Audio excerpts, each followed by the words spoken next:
after another, the war in Iraq, peerages, donations. Cash for peerages business. Cash for peerages, foundation hospitals, university entrance fees. And that's why I hope very much that Gordon Brown will take over. Should Tony Blair have done a Harold Wilson and surprised us all with his resignation rather than signalling it so far in advance?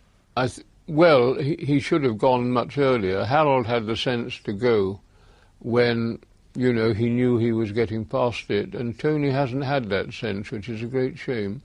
In what way will a Gordon Brown premiership differ from Mr. Blair's premiership?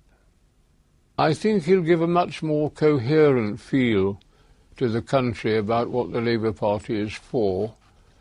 He will concentrate on issues which are central, I think, to Labour thinking. And as a personality, I think people will find him very impressive. But will it be policy as well as style, substance as well as... Yes, I said so. Where would you see a major policy difference? Well, I think that he will probably spend more money on social issues. That's the big one.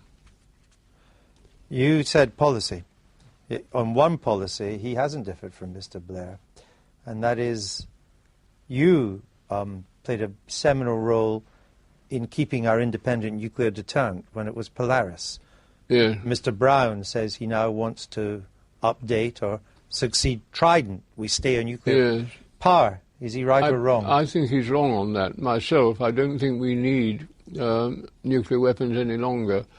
The only case, really, for having some nuclear weapons, whether you have Trident submarines to deliver them or rely on aircraft or different types of missile, is another matter. And I think there's a slight case for not having France as the only European country with nuclear weapons. But nuclear weapons are infinitely less important in our foreign policy than they were in the days of the Cold War. But even in a world in which North Korea is developing them, Iran could be developing them, India and Pakistan have them, who knows what other rogue state might get. Yeah, but there's no reason we should try to play a major role in those parts of the world. And we can't do that any longer, whether we like to or not.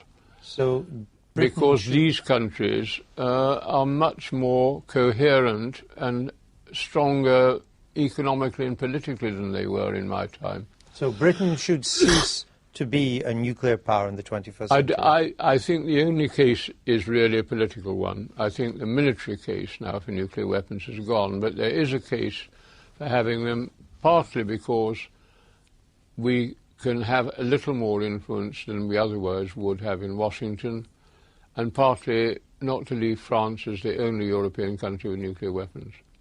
Your expertise has always been in foreign affairs as well as at the Treasury. You said that you don't regret not being Prime Minister, but you did regret not being Foreign Secretary. Yeah. As you look at Britain as we begin the 21st century, just really started it, is our future still with a special relationship with America, or is it as a fully paid-up, active member of an integrating European Union, or is there a third way? I think there is a third way, and that is the way that Gordon Brown believes in. And he said very clearly the sort of economic policy he wants, and that's not compatible with being, in effect, part of the dollar area or being part of a united Europe. And there isn't going to be a united Europe anyway, because the French won't have one whatever happens. And also the olive line, which divides Northern Europe from Southern Europe, I used to call it the olive line, it's very, very difficult to create a coherent group out of the South Europeans like the Greeks, the Italians, the Spaniards, and the Scandinavians, the Germans, and the Low Countries. So an independent Britain, but without an independent deterrent. That's the Denis Healey picture. Yes, but as I say, I'm not in a rush to get rid of it, but I wouldn't spend a lot of money on Trident, and there are plenty of other ways of delivering nuclear weapons. Denis Healey? Thank you for joining us.